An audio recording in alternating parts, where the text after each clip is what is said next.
Bueno, pues buenas tardes a todos. Soy José Gómez, como ya ha presentado mi compañera María.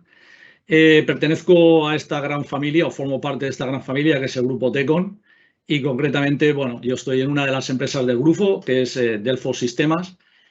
Y bueno, pues tengo el gusto de poder compartir con vosotros este webinar, que espero que os guste, al que hemos titulado Ciberresponsabilidad, cómo asegurar la continuidad de nuestros negocios y sobre todo en esta situación, ¿no?, que nos ha tocado vivir a todos de pandemia, ¿no? Aprovechando también que octubre, pues como sabéis, es el mes de la concienciación sobre aspectos de ciberseguridad, pues pensamos que es un buen momento para compartir con vosotros este webinar y de alguna manera pues contribuir desde Delfos a poner nuestro pequeño granito de arena en este sentido. Como os decía, formo parte de esta gran familia que es el Grupo Tecon. Como sabéis, somos un partner tecnológico con casi ya 40 años de experiencia en el sector de TI, con más de 100 compañeros titulados y certificados en diferentes áreas y, bueno, repartidos por cuatro zonas, la zona de Albacete, la zona de Alicante, que es la que yo me encuentro, Murcia y Talavera. Y la parte de Delfos Sistema, que es la que más me toca a mí de cerca, pues que, nada, exactamente lo mismo. Delfos es una compañía con una dilatada experiencia en el sector de IT también, ofreciendo soluciones tanto de computación, de ciberseguridad, de almacenamiento, en diferentes sectores, no solamente en el de las pymes, sino grandes empresas y administraciones públicas, ¿vale? Bueno, y sin más dilación,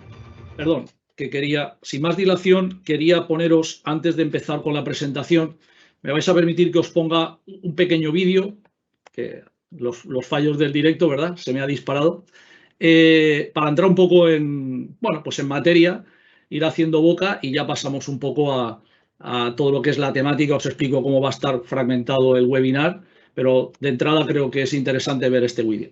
Os lo dejo, ¿vale?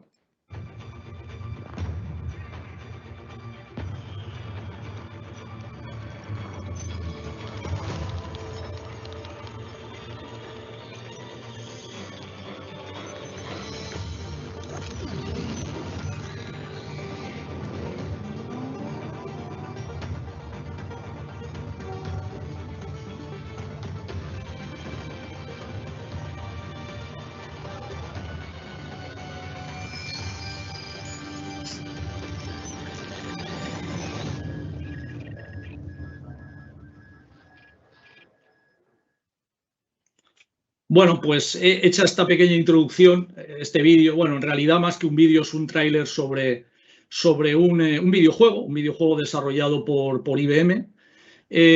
Como habéis visto, se llama The Terminal y, bueno, consiste en entrenar al jugador sobre la detección de ciberamenazas, en este caso en la terminal de un aeropuerto. En este caso es una iniciativa de IBM, pero otras muchas empresas han tenido iniciativas muy parecidas, si no de videojuegos, pues de test, de un poco de formación y de ensayo para que los usuarios seamos capaces de detectar pues, ataques, phishing, etcétera, ¿vale? Bien, entrando ya un poco en los contenidos del webinar, bueno, os explico, lo he segmentado en 4 bloques. El primer bloque, al que hemos titulado Panorama de ciberseguridad o ciberriesgos en tiempo de confinamiento, pues vamos a hablar un poquito sobre qué está ocurriendo, ¿no? Un segundo bloque en el que os voy a hablar de vulnerabilidades y amenazas que se han detectado con la temática, ¿no?, del coronavirus y tal, y a raíz de todo esto. Un tercer bloque en el que quiero hablaros sobre el teletrabajo y un cuarto bloque en el que, bueno, pues si me permitís, me gustaría daros unos pequeños consejos, ¿vale?, en aspectos de seguridad sobre todo y de teletrabajo. Bueno, pasamos ya un poquito a entrar en materia. Y bueno, yo creo que los antecedentes de la pandemia y del coronavirus y esta situación que nos ha tocado vivir, pues yo creo que la pandemia es evidente que ha provocado cambios profundos, ¿verdad?, en nuestra forma de trabajar y en nuestra forma de hacer negocios. De alguna manera podemos decir que las tecnologías están permitiendo ya no solamente dar continuidad a nuestra vida social, a nuestra vida familiar, la educación de nuestros hijos, ¿verdad? Han podido asistir a sus clases de manera telemática, sino que, por supuesto, han permitido dar continuidad a nuestros negocios, ¿verdad? Que tampoco es nada menos importante que el resto. Esto, de alguna manera, ha provocado que algunas personas que de alguna manera eran un poco detractoras, entre comillas, si me lo permitís, de las nuevas tecnologías, pues comiencen a verlas ya de otra manera, ¿no? Con más agrado, ¿no? En este contexto, deciros que, bueno, pues que es un aspecto muy importante la seguridad, ¿verdad? Hay cierta tendencia entre los usuarios a pensar que teletrabajo o home office es sinónimo de seguridad y nada más lejos de la realidad, ¿verdad? Porque podemos encontrarnos con entornos de teletrabajo sumamente seguros o, por el contrario, entornos de teletrabajo que son puramente caóticos, ¿no? Yo, si me permitís, en este sentido, siempre digo que lo que ha ocurrido durante esta pandemia, más que teletrabajar, creo que ha sido trabajar en casa, ¿vale? ¿Por qué digo esto? Pues porque ha tenido más de heroísmo que de teletrabajar, ¿vale? Por poner un símil, esto es como cuando cogemos a un soldado de un ejército y lo mandamos al frente a una batalla y pues no le facilitamos ningún tipo de protección, ningún tipo de arma para, bueno, pues luchar, defenderse en esa batalla o incluso ganarla, ¿no? Al final, si ese soldado sale vivo o incluso si gana esa lucha o esa batalla, pues tendrá más de heroísmo que de estrategia militar, ¿verdad? Creo que en esto coincidimos todos. Bueno, pues hago este símil porque yo creo que realmente la situación de pandemia, pues un poco con la urgencia, ¿verdad?, que hemos tenido todas las empresas de dar soluciones de continuidad a nuestro negocio, pues hemos mandado a nuestros soldados, que al final son nuestros empleados, los hemos mandado al frente, pero de una manera más heroica, ¿verdad?, que de otro tipo. Entonces, bueno, pues desde este punto de vista creo que al margen de la solución, podríamos decir, de urgencia que se han dado en las empresas para poder seguir trabajando, ¿verdad?, pues creo que se debe de dar un paso más en firme.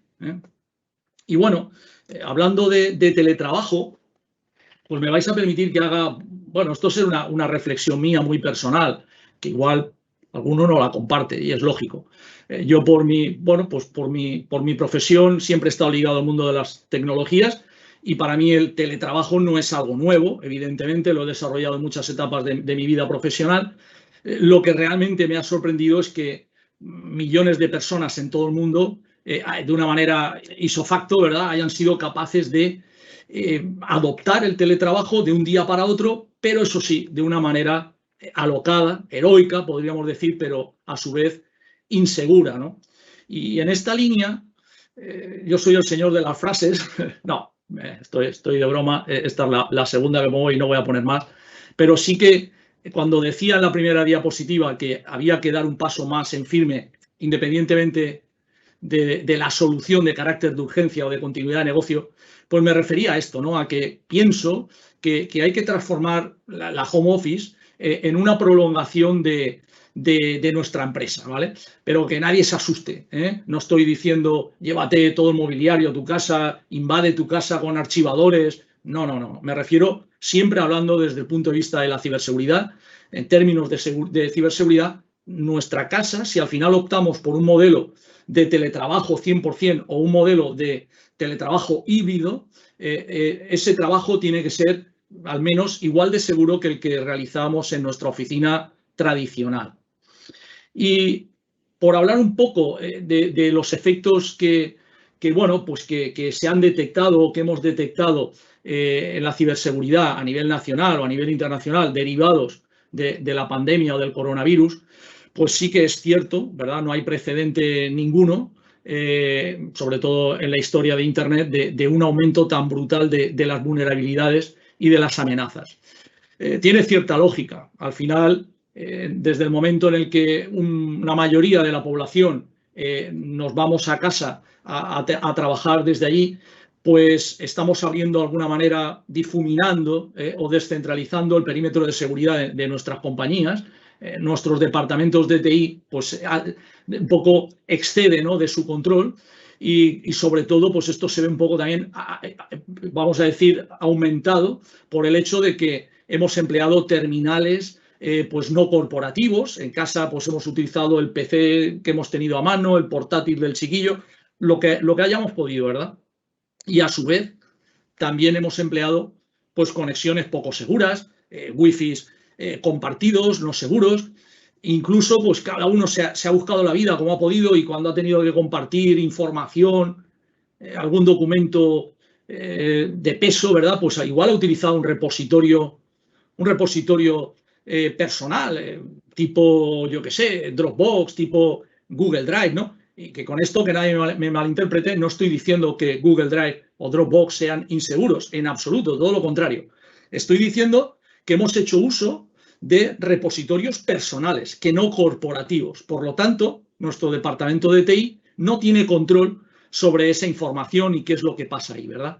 Entonces, bueno, resumiendo un poquito, todo este aumento, ¿verdad? El volumen de conexiones a Internet ha aumentado exponencialmente. El tráfico que se generó en un solo mes, nada más decretarse el estado de pandemia o el estado de alarma, fue equivalente al que generaríamos en un año. Bueno, pues todo esto, los cibercriminales han visto en esto un filón, ¿verdad? Y por eso han aumentado tantísimo los ciberataques. Y otro aspecto también derivado del COVID, que yo creo que a veces se pasa por alto, es el tema de bueno, pues el incremento de la presión y el estrés al que hemos estado sometidos, bueno, pues un gran número de trabajadores, ¿verdad? Yo creo que es más que evidente, el que más o menos lo hemos sufrido, en condiciones de aislamiento como las que hemos estado. Pues yo creo que las empresas o las organizaciones deberían de implementar algún método para de alguna manera detectar las necesidades de apoyo psicológico o de concienciación de sus empleados, ¿no? Creo que es más que evidente que en situaciones así afloran, al que más o al que menos, el estrés, el tedio, la incertidumbre: perderé mi trabajo, no lo perderé. Y al final alguien puede pensar, bueno, ¿por qué cuenta todo esto José, no? Pues porque es mucho más importante de lo que pensamos. Un empleado, una persona, ante una situación de estrés, no desempeña su trabajo exactamente igual. Posiblemente esa situación de estrés esté haciendo que no esté alerta sobre, por ejemplo, un posible correo de phishing o un correo PEC, bueno, y no actúe o reaccione como debería de hacerlo. ¿Por qué? Pues porque está sometido a una situación de estrés, bueno, por la situación que hemos vivido todos. Y aquí, bueno, me vais a permitir, como dice la doctora Lucía Galán, no sé si conocéis a tu pediatra, pues ella siempre dice que nadie es fuerte los 365 días del año y las 24 horas del día, ¿no? Que no nos engañes, que eso no es real. Todos somos débiles en algún momento y tenemos altibajos, y por lo tanto este es un aspecto que quería remarcar, y más ahora que en estas últimas semanas se escucha mucho en los medios de comunicación por parte de los políticos sobre el tema, ¿no?, bueno, pues del apoyo psicológico y las enfermedades, la salud mental, ¿no? Bueno, pues he querido aprovechar para dejar un poco mi granito de arena y mi opinión personal en este sentido. Un tema que me ha llamado mucho la atención, sobre todo al principio de la pandemia, fue bueno, cómo afloraron de una manera brutal los dominios relacionados con la temática del coronavirus, ¿vale? El 24 de marzo, ¿no?, 10 días después de que se decretara el estado de alarma, pues se habían contabilizado aproximadamente en el mundo unos 12.000 dominios relacionados con la temática del coronavirus. Creo que 2 días más tarde esa cifra se multiplicó por 6 y ya eran 72.000. El día 3 de abril la cifra aumentó a los 135.000. Una semana más tarde ya eran 300. Bueno, por no extenderme con números, ¿verdad? Porque fue algo exponencial, fue brutal, ¿no?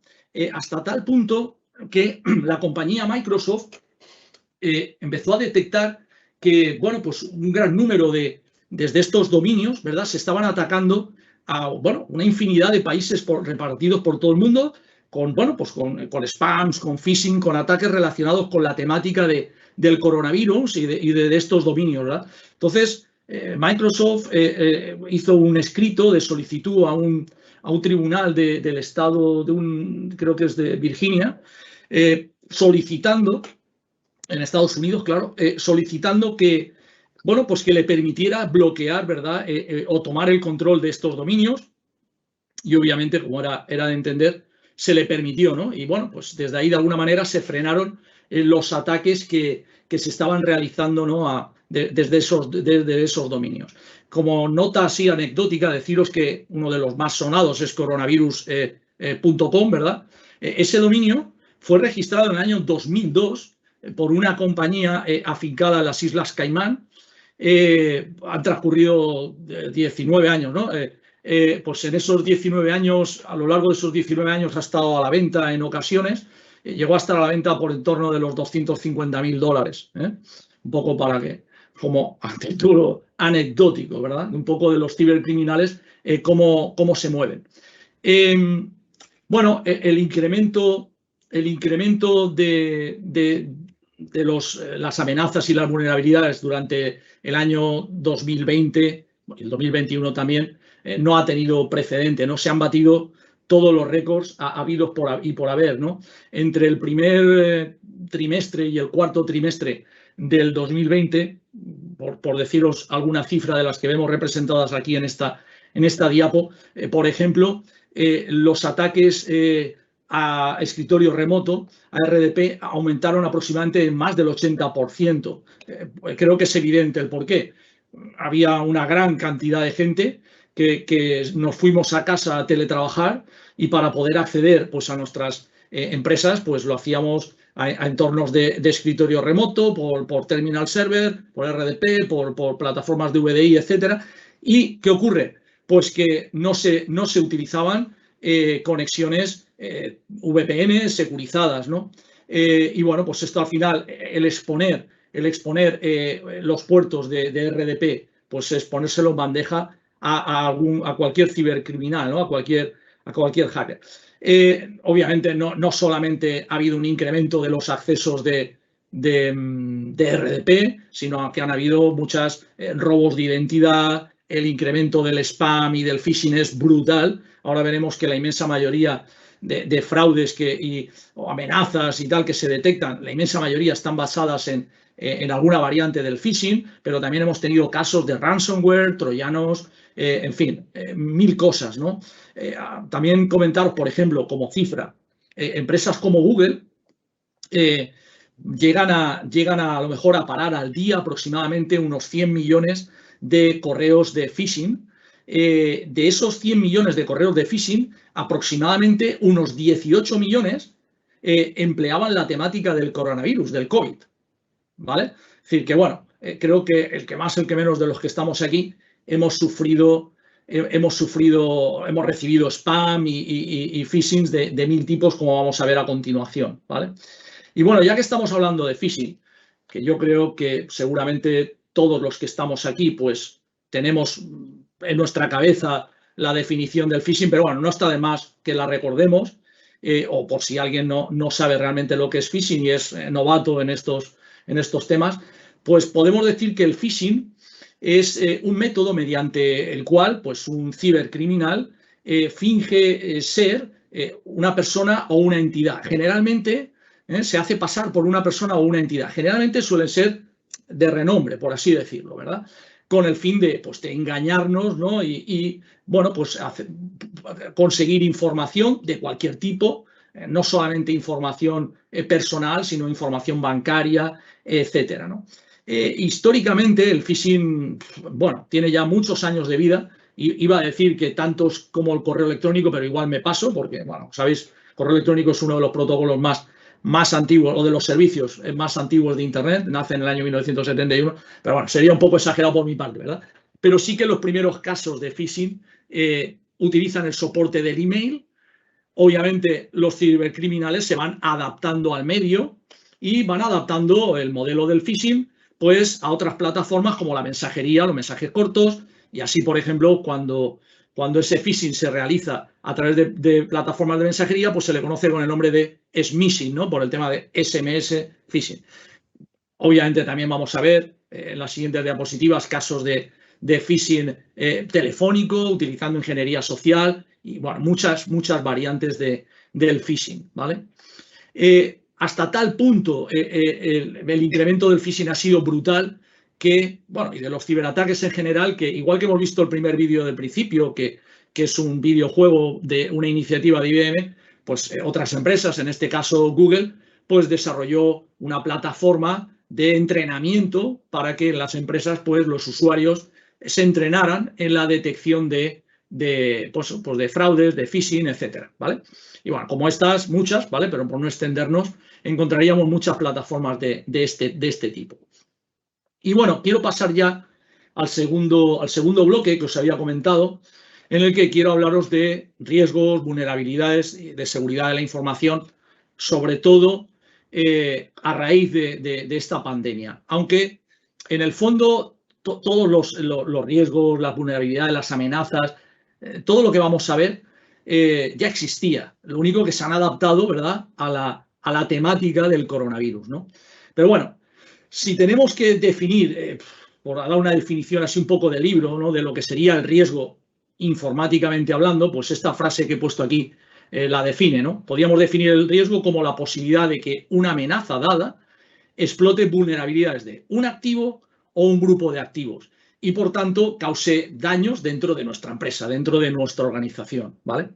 En esa línea de los riesgos y las vulnerabilidades, pues desde que se decretó el estado de alarma y toda esta situación, pues han habido muchas organizaciones, no solamente a nivel nacional, sino a nivel internacional, que se han esforzado muchísimo en recopilar los casos de fraudes que se estaban provocando con la temática del coronavirus, pues para difundirlos a la población y evitar en la medida posible pues dichos fraudes, ¿no? En ese sentido, en España, pues podríamos hablar de la OSI, de la Oficina de Seguridad del Internauta, INCIBE, Centro de Criptología, bueno, en fin, obviamente ministerios, pero por no extendernos, ¿vale? Entonces, basándonos un poco en esas recopilaciones, más las cosechas propias, pues voy a hablaros un poco de esos fraudes, los más típicos que se han detectado a raíz del coronavirus, ¿no? Uno de ellos es este que vemos en pantalla, que venía por mensajería a través de plataformas de WhatsApp, circulaban mensajes con un enlace, ¿no?, a una web que teóricamente pues nos iba a dar recomendaciones sobre cómo protegernos, evitar el coronavirus, etcétera, ¿no? Ya no solamente que nos llegara ese mensaje, sino que en la inmensa mayoría de las ocasiones usurpaban la identidad, en este caso, como vemos en la captura, del Ministerio de Sanidad. El dominio, por supuesto, también es un dominio, como he dicho antes, que hace referencia al coronavirus, como podéis ver, son dominios falsos, en ningún caso es el Ministerio de Sanidad quien mandaba este WhatsApp, ¿no? Nos va a conducir al pinchar en ese enlace a una página pues en el que más que informarnos nos va a desinformar y su objetivo pues va a ser hacer algún tipo de robo de información a cambio de una compensación económica, incluso pues podernos infectar con algún tipo de malware, ¿no? Por supuesto, como tampoco hay escrúpulos, pues aprovechando la situación sanitaria y la situación en la que vivieron los primeros meses el colectivo sanitario en todo el mundo por desabastecimiento pues de mascarillas, de EPIs, etcétera, etcétera, etcétera, pues con esa excusa la típica estafa de manda ayuda a un teléfono, vamos a recoger lo que se recaude, va a ser para comprar material sanitario y ayudar a estos colectivos. A ver, como dice la OSI, no quiere decir esto que todas las obras benéficas o iniciativas solidarias que se hayan realizado, afortunadamente, ¿no?, hayan sido fraudes, pero sí que debemos de ser cautos y contrastar siempre la información antes de hacer ese tipo de donaciones, ¿no? Otro de los fraudes que se ha detectado mucho es el corona phishing, ¿vale? Que este fraude llega tradicionalmente a través es un phishing en toda regla, a través de email, y usurpa la identidad generalmente de una organización de renombre, en este caso la Organización Mundial de la Salud. En muchas ocasiones lleva algún tipo de documento adjunto, pues que a lo mejor al abrirlo pues va a hacernos alguna inyección de algún código malicioso con la intención pues hacer algún tipo de robo de datos bancarios, infectarnos con algún malware, etcétera, ¿no? Una variante de ese anterior sería el corona smishing, en el cual pues esta variante, en vez de ser a través de correo electrónico, es a través de plataformas de mensajería corta, usurpando también la identidad de, por ejemplo, el Ministerio de Trabajo, la Comunidad de Madrid, solían incluir enlaces, ¿no?, en los que te solicitaban que complementaras una información, pues aparentemente para terminar de gestionar algún trámite de solicitud de una baja temporal o una solicitud de un subsidio de desempleo, en fin, cosas de este tipo que al final eran todas falsas, ¿no? En la línea de los SMS o los smishing, creo que todos los que estamos aquí, el que más o el que menos, hemos recibido algún SMS de una supuesta entrega de paquetería usurpando la identidad de empresas de paquetería. En este caso, vemos cómo usurpan la identidad o fingen ser una conocida marca de deportes y a su vez también dicen que la empresa que reparte, ¿no?, pues también es una empresa conocida. Falso, no tenemos más que analizar la URL debajo. No tiene absolutamente nada que ver con ninguna de las dos compañías, el dominio es totalmente falso. Si pinchamos sobre él, va a descargarnos una APK, una aplicación, y posiblemente esa aplicación, bueno, pues con perdón, nos la va a liar parda, ¿no?, nuestro terminal, sobre todo en dispositivos Android, ¿no?, aunque los iOS tampoco están exentos de este tipo de amenazas. Por cierto, ahora que digo, durante las últimas semanas hay una avalancha bastante fuerte del típico SMS o mensaje de Messenger de Facebook, en el cual te dicen, hola José, ¿eres tú el que aparece en este vídeo? Y un enlace. Bueno, pues tener cuidado porque se está propagando de una manera bestial. Si recibís ese mensaje, caso omiso, eliminarlo, bloquear al remitente o lo que queráis, pero no pinchéis sobre la URL, ¿vale? Porque infectaréis vuestro terminal. Sobre todo está afectando mucho a iOS más que a Android. Bien, otro fraude que se ha detectado fue los e-commerce fraudulentos, sobre todo en los primeros meses de la pandemia con el tema de las mascarillas, los hidrogeles, etcétera. Bueno, pues el que más, el que menos, estábamos un poco desesperados por conseguir mascarillas, ¿verdad?, por el desabastecimiento que había. Y, bueno, pues echamos mano a lo que podíamos, se pagaron auténticos dinerales por paquetes de mascarillas y, bueno, pues por desgracia, la inmensa mayoría de estos e-commerce, no todos, por supuesto, eran fraudulentos. En el mejor de los casos, perdiste los 50, 80 o 100 euros que llegaste a pagar por un paquete de mascarillas, pero en el peor de los casos hubo gente que sufrió cargos continuos en su tarjeta de crédito hasta que lo detectó y la bloqueó, ¿vale? Con lo cual el daño fue mayor. Otro de los fraudes, conocido como Coronaware, bueno, es otra de las ciberestafas. Yo no sé si recordáis algunos vídeos, algunos mails que llegaban con vídeos explicativos, sobre todo en las primeras fases, ¿no?, las primeras olas, de cómo lavarnos las manos, en fin, todos este tipo de detalles, ¿no? Muchos de esos correos llevaban estos vídeos, además llevaban algún tipo a lo mejor de documento adjunto, de manual, ¿no?, de higiene. Bueno, pues al final lo que hacían es que al descargar o abrir estos documentos nos inyectaba algún tipo de ransomware que pues incluso nos cifraba la información de nuestro disco duro, ¿no? Y en esa línea de los ransomware, pues están habiendo muchas variantes. Ya no solo se conforman con cifrarnos los datos de nuestro disco duro y pedirnos una cantidad por descifrarlos, sino que ahora se da lo que llaman el doxing, ¿verdad? El doxing al final prácticamente actúa igual que el ransomware. Lo que ocurre es que no se conforman con que les hagamos el pago, es decir, ellos nos amenazan con que si no les pagamos lo que piden, van a publicar esa información. Generalmente es un secuestro, por así decirlo, de información sensible. Escogen muy bien a la persona o a la organización, roban información de carácter sensible, ¿vale? No entremos en detalle y, bueno, pues de alguna manera te estafan, ¿no?, a esa persona o extorsionan a esa persona o a esa entidad con que publicarán esa información si no pasa por el aro y paga lo que le pidan, ¿vale?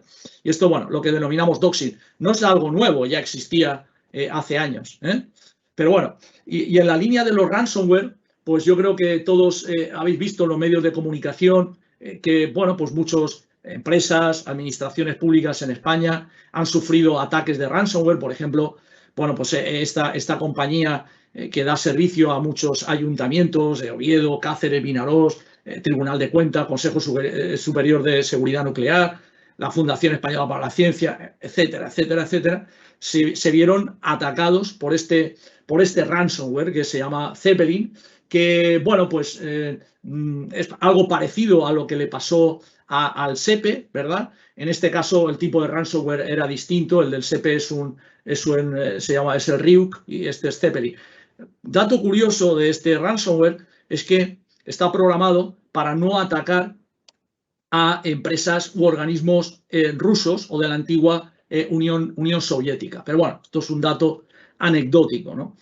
Como decía, bueno, pues el SEPE también se vio atacado por ransomware en 2 ocasiones, por una variante que es el Ryuk.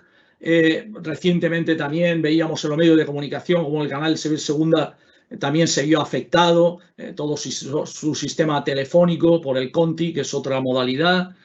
En fin, ransomware han habido y hay mogollón de variantes y bueno, y es sumamente peligroso y por lo tanto hay que ser bastante cuidadoso. Otra de las estafas que se han detectado mucho durante la pandemia fueron también el tema de los coronacheques, aprovechándose de la situación económica por la que atravesaban y siguen atravesando muchas familias.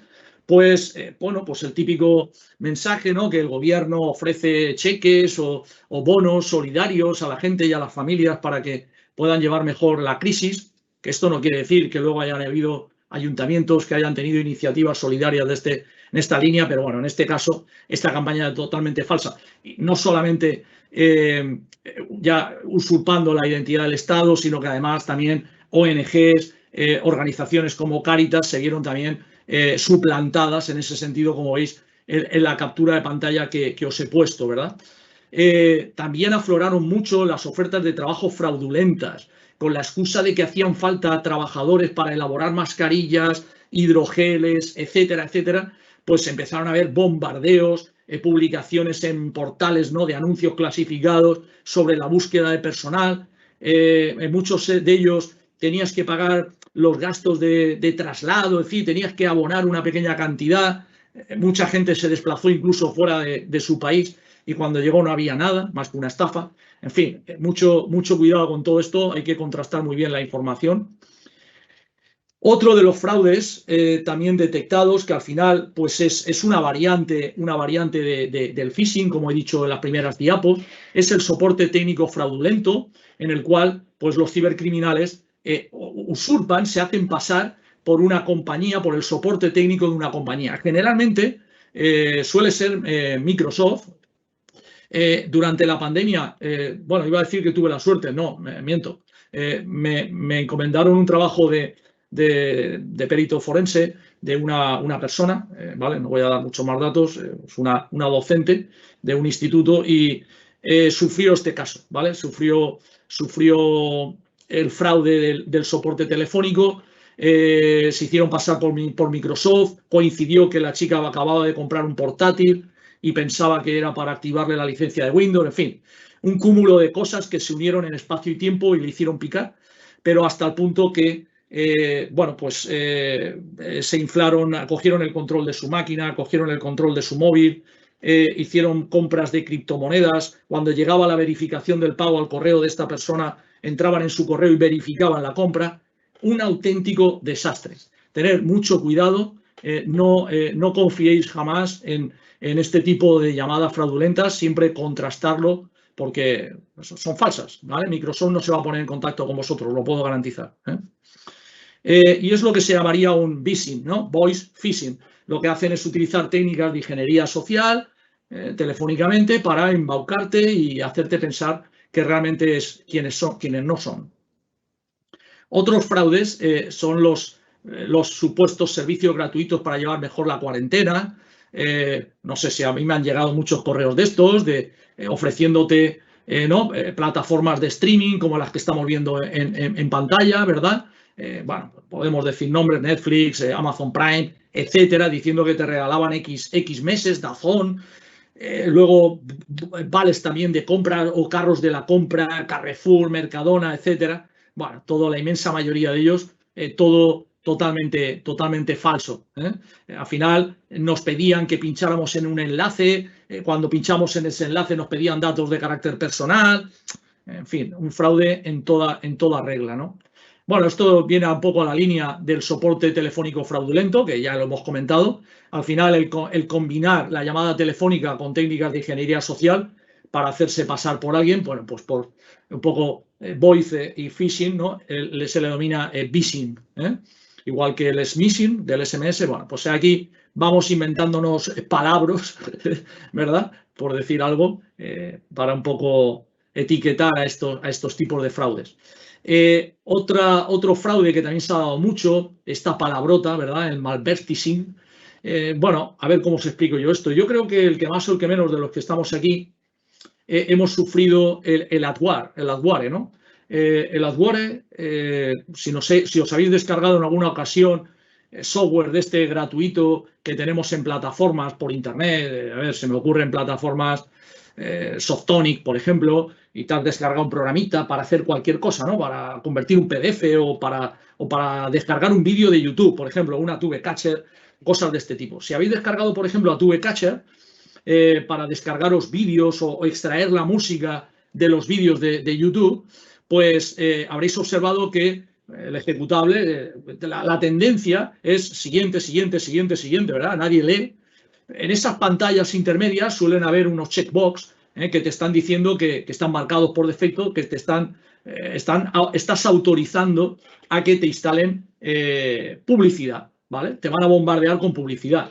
Bueno, esto al final no suele ser malicioso, es molesto, eso sí, porque te aparecen ventanas emergentes en tu equipo e incluso pueden llegar a cambiarte tu browser, el aspecto de tu navegador, de tu browser, o incluso la homepage de tu browser o el motor de búsqueda.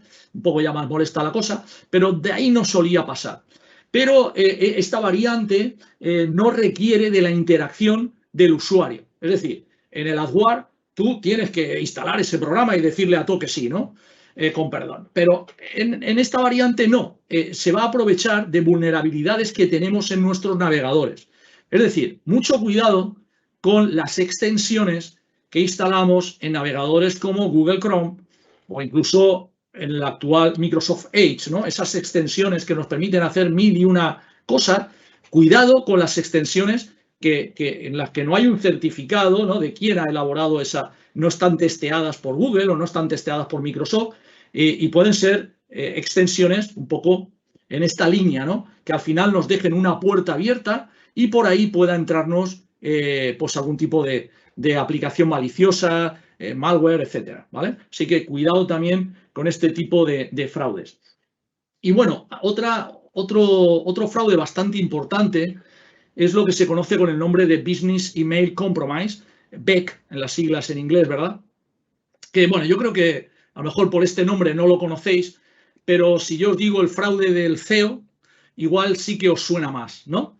Básicamente esto consiste en que un cibercriminal se hace con el control de la cuenta de correo electrónico de un CEO, de un gerente, de una compañía, de un directivo, usurpa la identidad de esa cuenta, se hace con el control de esa cuenta, manda un correo a un empleado en el cual le pide, con un lenguaje, bueno, pues utilizando la ingeniería social, solicitud urgente, por favor, urgentemente paga a este proveedor que le debemos esta factura, etcétera, etcétera. Incluso a veces también realizan facturas falsas y bueno, pues el empleado pica y hace el pago, ¿de acuerdo? O ya no solamente que le solicites a un empleado que haga ese pago a tu departamento de contabilidad o lo que sea, sino que en ocasiones también lo que se hace es que se manda una factura falsa al cliente diciéndole, oye, fulanito, mira, que hemos cambiado de cuenta bancaria, te remito la factura, por favor, mira, la cuenta que hemos puesto nueva es esta que tienes al pie, hazme el pago aquí. Bueno, pues por desgracia también durante la pandemia tuve que hacer una pericial de este tipo, en el cual una empresa de transitarios pues le estafaron así una factura de $50.000. Así que mucho cuidado con esto, siempre verificar que es cierto, si tenéis dudas, no hagáis la transferencia, hablar con el cliente, hablar con el proveedor, hablar con vuestro director, vuestro gerente, vuestro CEO y confirmar que es él quien ha mandado ese correo y ha dado esa orden, ¿vale? Bien. Y lo último con el que nos hemos despertado esta semana, ¿verdad? Ha sido ya el sumum, ¿verdad? Están vendiendo PCRs y certificados de vacunación a través de Telegram, y redes sociales y tal, ¿no? Es decir, esto no tiene fin. Bueno, ya sabéis que se incurre en un delito, tanto el que emite ese certificado falso como el que lo compra, ¿eh? Y está penado por la ley, con lo cual, bueno, pues yo creo que es para pensárselo, por lo menos. Y bueno, me habéis oído que en diapositivas anteriores hemos definido lo que era el riesgo, ¿vale? Nos quedaría definir un poco qué es una amenaza y qué es una vulnerabilidad, siempre desde el punto de vista de la seguridad de un sistema de la información, ¿no? Habíamos definido el riesgo, si no recuerdo mal, como la posibilidad de que una amenaza dada, ¿no?, explotara vulnerabilidades de un activo o conjunto de activos dentro de nuestra organización y, por lo tanto, pusiera en riesgo, ¿verdad?, o pudiera causar un daño a nuestra organización, ¿no? Si tenemos que definir lo que es una vulnerabilidad, siempre desde el punto de vista informático, ¿verdad?, pues podríamos definir una vulnerabilidad como una debilidad o un fallo en nuestro sistema de información dentro de nuestra empresa, que de alguna manera pone en riesgo la seguridad de la información, pudiendo permitir que un cibercriminal, un atacante, pues pueda comprometer lo que los informáticos llamamos la triada de la ciberseguridad, ¿no? La confidencialidad, el CID, la confidencialidad, la integridad y la disponibilidad de los datos, ¿no?, de la información. Por lo que generalmente las vulnerabilidades, bueno, generalmente no, siempre es necesario detectarlas, encontrarlas y, por supuesto, ponerle remedio, ¿no? Se pueden eliminar o solventar o remediar en la medida de lo posible, ¿no? Para que nos entendamos todos, esto es lo que cuando un informático hablamos de un agujero de seguridad, pues realmente lo que estamos hablando es de, pues eso, de una vulnerabilidad, ¿no? Es decir, hay un agujero en nuestro sistema por el cual podemos vernos o se puede ver comprometida nuestra información. Al final, los orígenes de esa vulnerabilidad pueden ser por un fallo de diseño de la persona que ha diseñado nuestro sistema de información, por errores de configuración, por supuesto, o por carencias de mantenimiento o de procedimientos, ¿de acuerdo? Si no realizamos bien las actualizaciones de los sistemas operativos, de los firmwares, etcétera, ¿no? O no realizamos correctamente tampoco el mantenimiento de los backups, en fin, infinidad de cosas, ¿no? Y eso en cuanto a la vulnerabilidad. Y por la parte de las amenazas, pues una amenaza sería toda acción que se aprovecha de una vulnerabilidad, ¿no?, para atentar contra la seguridad de nuestro sistema de información, ¿de acuerdo? Bien. ¿Cómo podemos, de alguna manera, gestionar o evitar, ¿verdad?, ese tipo de vulnerabilidades o ese tipo de amenazas? Bueno, pues mediante un análisis de riesgo, ¿verdad? Los análisis de riesgo dentro de una organización pueden ser, iba a deciros, todo lo extenso que uno quiera, va a depender también del volumen y del tamaño de la organización, pero bueno, si tenemos que, de alguna manera, segmentarlos, ¿no?, en fases, pues a mí personalmente me gusta segmentarlo en 6 fases, pero hay gente que los hace más cortos, más escuetos o incluso más amplios, ¿no? Entonces, para mí es vital, primero, una primera fase, definir el alcance del análisis de riesgo, es decir, qué servicios, qué departamentos, qué actividades queremos analizar dentro de nuestra organización, ¿no? Es decir, a ver, yo quiero saber este departamento, si es seguro, si no es seguro, o este determinado servicio, etcétera, ¿no? Definir primero eso, el alcance, ¿no?, de lo que queremos analizar. En una segunda fase, identificar y valorar los activos de la información, del departamento, proceso o sistema objeto del estudio. En una tercera fase, identificar las amenazas a las que pueden estar expuestos estos activos. Una cuarta fase, estudio y análisis de las características de nuestros activos para identificar los puntos débiles, vulnerabilidades, las salvaguardas que tenemos existentes, backups, etcétera. Una quinta fase en la cual vamos a estimar la probabilidad de que una amenaza se haga realidad, no se materialice, aprovechando una vulnerabilidad en mi sistema y genere un impacto sobre mi negocio, ¿vale? Y este impacto, ¿hasta qué punto yo me tengo que marcar un límite? Es decir, ¿hasta dónde podría llegar a soportar, ¿no? Es decir, en una sexta fase en la que vamos a tratar aquellos riesgos que superen un límite, ¿no? El límite que nosotros, como digo, vamos a marcarnos, ¿de acuerdo? Es decir, oye, por encima de esto, la continuidad de mi negocio se va a pique, ¿vale? Bueno, pues eso es importante delimitarlo. Y bueno, quiero pasar ya al tercer punto del webinar, en el cual me gustaría hablaros sobre, bueno, pues el teletrabajo, ¿vale? Yo creo que, bueno, pues todos los que estamos aquí tenemos un máster, ¿verdad? En teletrabajo, una inmensa mayoría ya tenemos un máster en teletrabajo, pero bueno, si tenemos que dar una definición de lo que es el teletrabajo, pues al final es una modalidad, ¿no?, en la cual pues el empleado desempeña su cometido laboral o su trabajo fuera de su oficina.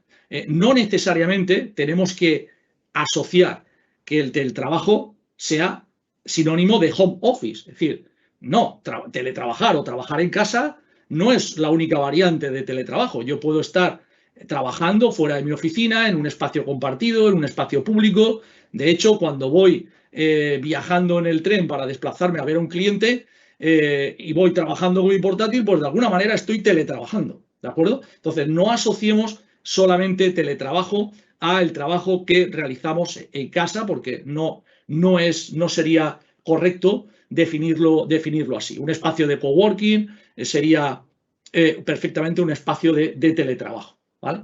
Y bueno, realmente el teletrabajo yo creo que es algo que sin lugar a dudas ha venido para quedarse, si me permitís que lo diga así. Creo que al final, si la pandemia ha valido de algo, siempre hay que tratar de sacar el lado positivo a las cosas, creo que ha servido o está sirviendo para adelantar algo que es inevitable y que se llama teletrabajo. No sé si estaréis de acuerdo conmigo, pero al final yo creo que lo que ha ocurrido es pues, que el proceso natural, que a lo mejor habría durado un par de años o 3, pues se ha acelerado. Y bueno, pues habrá mucha gente que ahora con la eliminación de las restricciones vuelva a su puesto de trabajo tradicional, pero otras empresas, pues un poco en base a los resultados y tal, quizás decidan seguir con ese entorno de teletrabajo 100% o un entorno híbrido, ¿no? Y en esa línea, pues para realizar un buen teletrabajo, a mí me gustaría, bueno, de alguna manera daros mi pequeña opinión, si me lo permitís, mi pequeño granito de arena, como he dicho, para desempeñar un teletrabajo en condiciones, ¿no? Bueno, yo lo que os recomendaría, lo primero es que se acceda a los datos de la empresa en la medida de lo posible, siempre con un equipo corporativo, un equipo que nos haya facilitado nuestra empresa, ¿vale? Obviamente también empleando el software corporativo, es decir, si la empresa ha optado por una plataforma o una solución de software licenciado o software abierto, pues adaptarnos a lo que la empresa nos diga. Utilizar también una política de gestión de contraseñas robustas. Si sois incapaces y os cuesta mucho memorizar las contraseñas, porque al final a todos nos ocurre, tenemos en nuestra cabeza infinidad de contraseñas, pues hacer uso a lo mejor de algún administrador de contraseñas, como puede ser KeePass, es decir, incluso actualmente ya hay muchos antivirus que tienen gestores también de contraseñas en la licencia del antivirus, incluso en plataformas cloud que os permiten acceder a vuestro gestor de contraseñas desde cualquier sitio, y así evitamos el POSIX, tener contraseñas anotadas en archivos de Word o por encima de la mesa, etcétera, ¿no? Otra sugerencia es que si antes de empezar a teletrabajar no estamos duchos en la materia, no somos gente instruida en el tema, pues que hay que relajarse un poco, piensa, ¿no? Concéntrate, conéctate, ¿vale? Intentar siempre cumplir un poquito con los procedimientos que nos hayan marcado en la empresa, familiarizarnos con el equipo, entender las cosas que hacemos.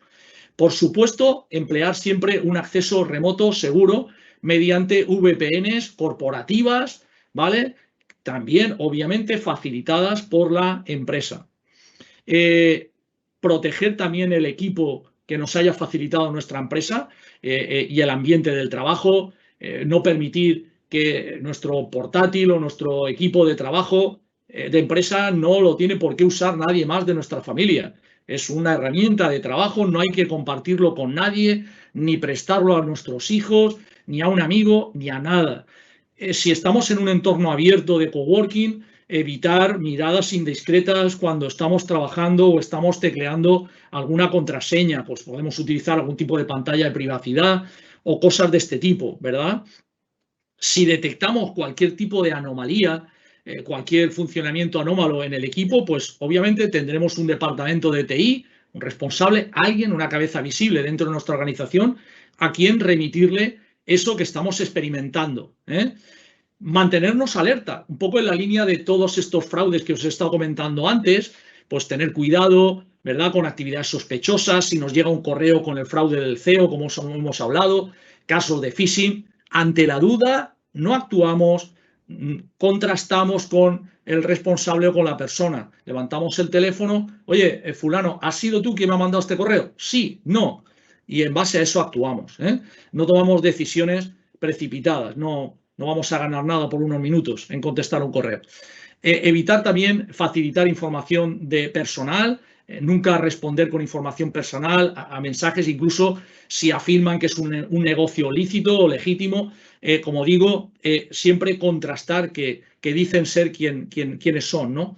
Quizás también podamos aprovechar esta situación de teletrabajo para desarrollar unas nuevas rutinas, discutir planes de trabajo con nuestros directores o jefes de equipo o miembros de nuestra organización, definir los periodos de reuniones, los periodos de teletrabajo, en fin, los plazos y los canales de comunicación que podamos emplear dentro de nuestra organización. Creo que es un buen momento para hacerlo.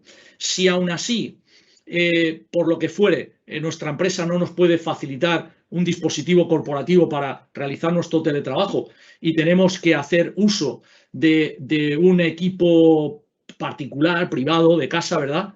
Bueno, pues preocupar en la medida de lo posible que por lo menos ese ordenador tenga un sistema operativo actualizado, licenciado y que tenga un antivirus en condiciones. Creo que es lo mínimo para poder realizar un trabajo en condiciones. Obviamente no instalar ningún tipo de software ilegal, ni software de descargas, vamos a dejarlo ahí, BitTorrents, antiguos emules, etcétera.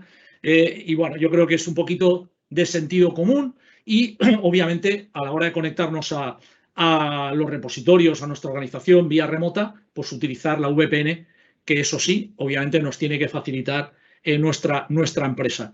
Y por último, última recomendación, pues mantener los negocios, como he dicho, separados del ocio. El equipo de trabajo es el equipo de trabajo, no sirve para el ocio, solo para trabajar, ¿verdad? Vale, entonces, después de estas pequeñas recomendaciones en cuanto a la conectividad y un poco la manera de ejecutar, también creo que es un buen momento para negociar, discutir acuerdos laborales, cláusulas, contratos de teletrabajo, en fin, todos los aspectos legales que puedan venir derivados, ¿no?, de esa práctica de teletrabajo, revisar políticas de seguridad de la empresa, programas de continuidad de negocio, en fin, toda la papelería y las políticas de seguridad. Y bueno, aquí ya entramos en un aspecto de recomendaciones personales, de cómo podemos, pues en la medida de lo posible, proteger nuestros activos, nuestros sistemas de la información. Yo siempre hablo basándome un poco en los principios de la seguridad de la información. Bueno, para los informáticos hay algo que denominamos el cubo de las destrezas, de la ciberseguridad. Ese cubo, obviamente, hablando de las tres dimensiones, en su primera dimensión, que es la que vemos en el frontal, pues nos define los principios básicos de la ciberseguridad, de los sistemas de información, que es la confidencialidad, la integridad y la disponibilidad. Y por lo tanto, yo siempre me voy a basar, nos debemos de basar en esto, ¿no? En otras dimensiones, pues trata los estados de la información o las contramedidas, pero los principios básicos serían la confidencialidad, la integridad y la disponibilidad. ¿Y qué nos definen cada uno de estos principios, ¿no? Pues la confidencialidad, creo que, como su propio nombre indica, garantiza la privacidad de los datos mediante la restricción del acceso, pues a través del cifrado, dobles factores de autentificación, etcétera, ¿no? La disponibilidad, pues garantiza que la información esté disponible a las personas autorizadas, con los roles autorizados, y la integridad, pues garantiza que esa información sea precisa y confiable, es decir, que no se haya visto alterada por no sé, un ransomware o por alguien, ¿de acuerdo? Entonces, bueno, esto es lo que llamamos la triada el CID, la triada de la ciberseguridad o de la seguridad de la información. Entonces, basándonos en eso, yo me voy a permitir daros unos pequeños consejos. A ver, uno de ellos sería la gestión de roles, ¿no? Cuando hablábamos de la confidencialidad, por ejemplo, habéis visto que he dicho verificar que el que se conecta o el que accede es quien dice ser que es, ¿no? Es muy importante o es vital cerciorarse de que el acceso a la información esté permitido únicamente a aquellas personas que tengan unos roles que realmente les autoricen para ello. Es decir, no, la información es libre, cualquiera puede acceder a donde le dé la gana, ¿no? Bueno, eso importantísimo, la gestión de roles. El control de los dispositivos, pues exactamente igual, es decir, tanto por parte de la empresa como por parte de los empleados, hay que considerar bueno, pues hay que tener un control sobre ese dispositivo, actualizaciones de los dispositivos, el tipo de software que se va a emplear en ellos.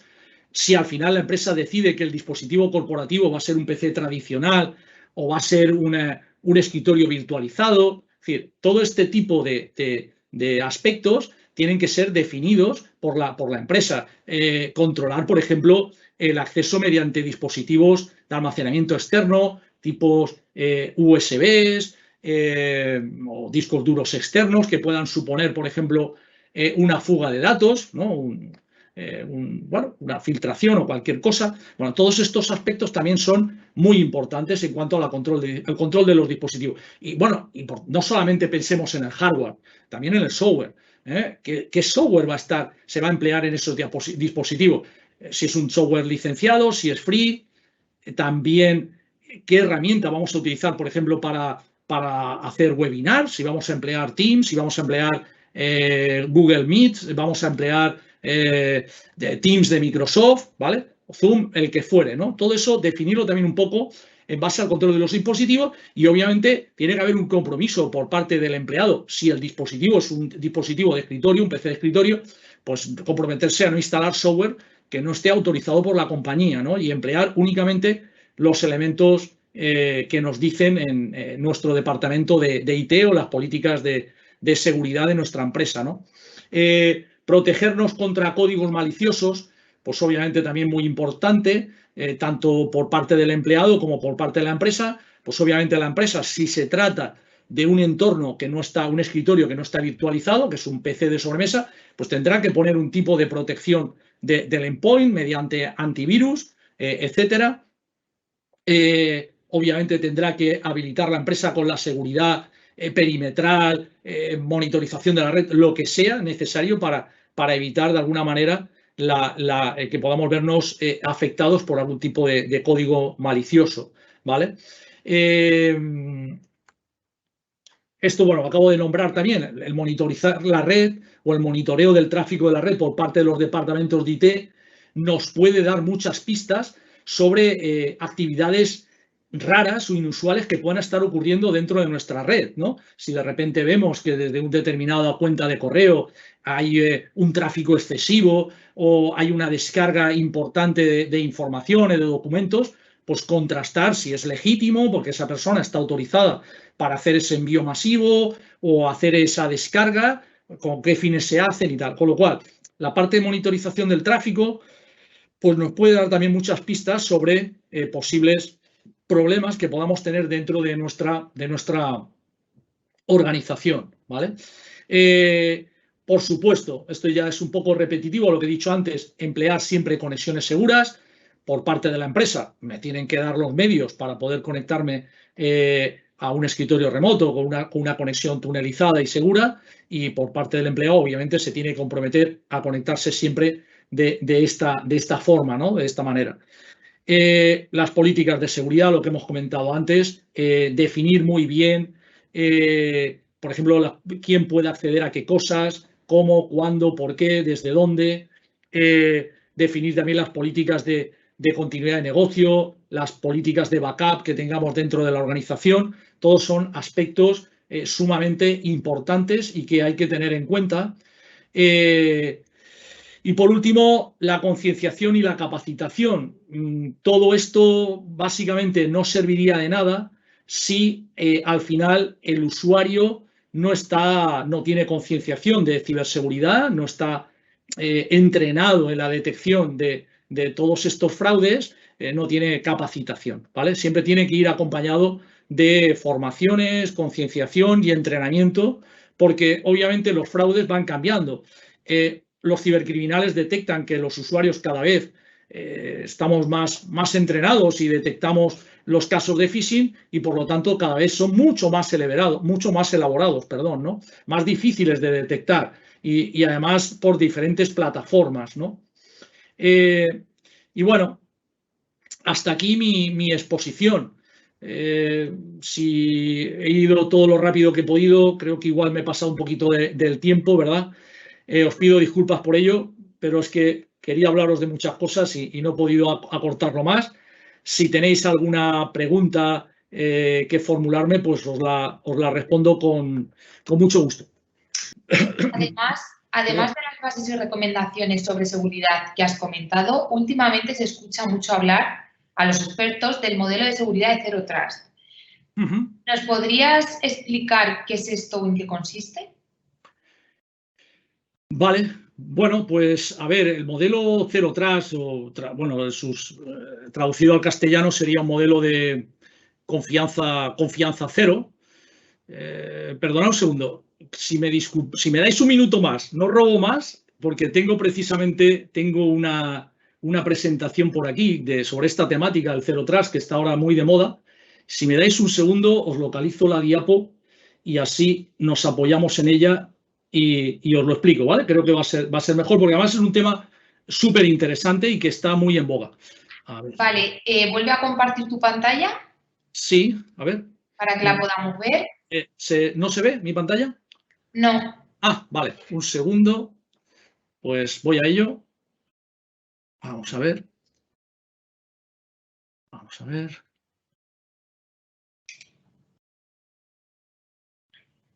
¿Ahora? Vale, ¿sí? ya la tenemos, sí. Vale. Bueno, pues como decía, el modelo de Zero Trust, no me quiero extender mucho, es un modelo en el que se basa en la confianza cero. Es decir, no hay que confiar en nada ni en nadie, ¿no? Los viejos esquemas de la ciberseguridad se basaban, a ver, yo siempre pongo el ejemplo del castillo, ¿verdad? Además, casi todos los expertos en Zero Trust hablan de esto y ponen este ejemplo, ¿no? El castillo fortificado con un foso alrededor, con agua y cocodrilos, ¿no? Es decir, bueno, pues para acceder al castillo tenías que ser capaz de pasar ese foso y que no te comieran los cocodrilos, pero si por suerte conseguías saltar ese foso y te metías dentro del castillo, pues pongamos el ejemplo del caballo de Troya, pues una vez dentro, ¿verdad?, podías acceder a todo, ¿no? Pues los modelos de seguridad tradicional se basaban en eso, es decir, solamente protejo el perímetro, pero claro, esto tiene un riesgo. Tiene el riesgo de que si alguien consigue pasar esas puertas del perímetro, ¿verdad?, pues en el momento está dentro, como que todo es ya confiable, ¿de acuerdo? Entonces, bueno, al final, por no extenderme mucho, el modelo del Zero Trust se basa en eso, en no confiar en nada ni en nadie. Hay que verificarlo absolutamente todo.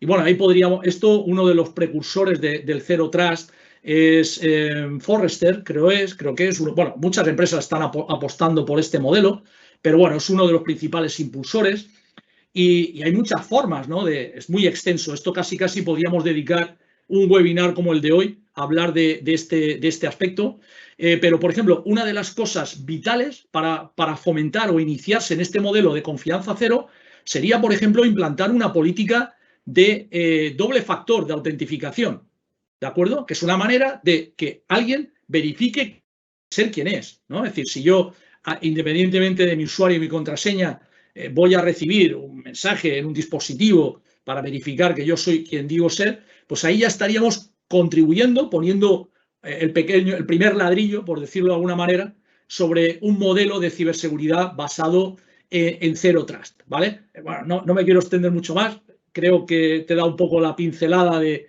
lo que es el Zero Trust y bueno, encantado a ver si algún día podemos hacer un webinar sobre esta temática y nos podemos dilatar más en el tiempo. Espero haber contestado a tu pregunta. Tenemos por aquí más. ¿Cada cuánto tiempo sería conveniente realizar auditorías de ciberseguridad? Bueno, pues una fantástica pregunta. Bueno, realmente hay cierta tendencia a pensar que se hace una auditoría. Bueno, primero las auditorías hay de diferentes niveles, pueden ser auditorías internas, pueden ser auditorías externas. Cuando ya hablamos de auditorías externas, hablamos de someter a nuestros sistemas pues a ataques autorizados, obviamente pactados con la compañía, pentesting, hacking ético, etcétera, ¿no? Pero bueno, hablando de auditorías en general, yo creo que al menos se debería someter a en función del tamaño de la organización, al menos se debería pasar una auditoría anual, conforme al escenario que tenemos en estos momentos. Obviamente, cada empresa no es lo mismo pues una pyme que una gran empresa. Posiblemente en una gran empresa las auditorías sean continuas, obviamente no engloba hacer todo el proceso de auditoría, todas sus fases, sino que uno vaya revisando, ¿verdad? No se hace en tanta profundidad, pero sí que las auditorías fuertes, al menos anualmente se debería hacer alguna, verificar que nuestros activos están protegidos, que nuestros sistemas tienen todos los parches pertinentes, que no haya agujeros de seguridad, verificar seguridad perimetrales, puestos de trabajo, algo tan sencillo como tener un puesto de trabajo, un endpoint, con un sistema operativo obsoleto o fuera de soporte, como puede ser un Windows 7, pues es tener un activo de alto riesgo. Y a veces la gente no es consciente de esto. A mí me hace mucha gracia, y perdonar la expresión, que unas encuestas recientes se entrevistaba a la gente sobre el respeto que les causaba Internet y si tenían miedo un poco a los aspectos de la ciberseguridad. Y bueno, todo el mundo manifestaba que estaban súper preocupados por el tema de la seguridad de Internet. Pero a continuación de preguntarles esa pregunta, le hacían una segunda pregunta y le decía, ¿usted tiene antivirus en su endpoint? Y la respuesta era aplastante. Pero es que cuando encima le preguntabas a la gente si tenía un antivirus free o un antivirus de pago, no voy a decir la respuesta, pero la podéis intuir. Entonces, la protección en nuestras empresas parte de muchos aspectos, la protección del activo parte de muchos aspectos, no hay que olvidarse del endpoint, que es el eslabón de la cadena, es importantísimo independientemente de la seguridad perimetral. Al final, lo que se hace con una auditoría es verificar que todo eso está lo más en orden posible, ¿vale? Por lo tanto, para mí, al menos una auditoría al año. Tenemos por aquí una más. Está claro que el ciberataque no se puede evitar, pero como has comentado, podemos seguir las recomendaciones que nos has explicado para reducir los daños. Sí. Aún así, ¿cómo podemos asegurar sí o sí nuestros datos, ya que, como sabes, son nuestro activo más valioso tanto desde el punto de vista de la seguridad como desde el punto de vista de la recuperación? Bueno, esta pregunta va un poco en la línea de la anterior, ¿verdad? También, si recordáis antes, cuando he hablado de la tríada de la ciberseguridad, la confidencialidad, la integridad y la disponibilidad del dato, que es un principio básico de la seguridad de la información, pues al final hay que aplicar un modelo de gobierno del dato, que se suele llamar, ¿no? De proteger el dato en la medida de lo posible. La protección del dato, repito, solemos olvidar, hay muchos aspectos, pero solemos olvidarnos siempre del eslabón que es el PC, el puesto de trabajo. evitando, por ejemplo, la fuga de datos, evitando que la gente pueda almacenar datos físicamente en su disco duro, ¿no? En su PC. No, hay que centrar la información en servidores, cabinas de almacenamiento de datos, repositorios externos, repositorios en cloud, securizar ese puesto de trabajo, securizar toda mi red, securizar esos sistemas de almacenamiento, esos sistemas de backup. Por ejemplo, una buena forma, ¿no?, de protegerse ante una amenaza a la que todos estamos expuestos y podemos sufrirla, pues es tener una buena política de copias de seguridad o de backups. Por ejemplo, aplicando la regla del 3-2-1, ¿verdad? Pues eso, al menos tener 3 copias, en dos dispositivos distintos y al menos una fuera de. Ese fuera de, pues puede ser en otras instalaciones que tenga mi empresa. Si me apuráis, podría llegar a ser hasta en nuestras casas, si estamos hablando de una pyme pequeñita, una empresa pequeñita, o podría ser un repositorio en cloud, en nube, ¿vale? Con eso estamos garantizando de alguna manera la continuidad de nuestros negocios ante si sufriéramos un inevitable, por ejemplo, ataque de ransomware. Porque al final, aquí el único ordenador que está seguro es el que no está conectado a Internet y está bajo tierra con 20 metros de hormigón encima, ¿no? Cualquier equipo que esté conectado a una red es susceptible de sufrir un ataque. Entonces, se trata de intentar poner los mayores medios posibles, obviamente también pues aplicar el sentido común, la prudencia, un poco con todas las recomendaciones que os he dado antes. Hoy día tenemos soluciones de hardware impresionantes para protegernos, por ejemplo, de ataques de ransomware. Tenemos soluciones, repositorios de backups de muchas compañías, no voy a extenderme a decir nombres, pero que incluso llegan a ofuscar las particiones donde se almacenan esos datos para que un ransomware no lo pueda detectar. Es decir, hay infinidad de soluciones, pero que siempre tienen que ir acompañadas de una buena política de seguridad del dato dentro de la compañía. Y eso parte por proteger desde el eslabón, más pequeño, que es el puesto de trabajo, la seguridad perimetral, concienciar al trabajador. De nada sirve si luego el trabajador sigue conectando USBs, información de casa, si sigue utilizando su repositorio personal.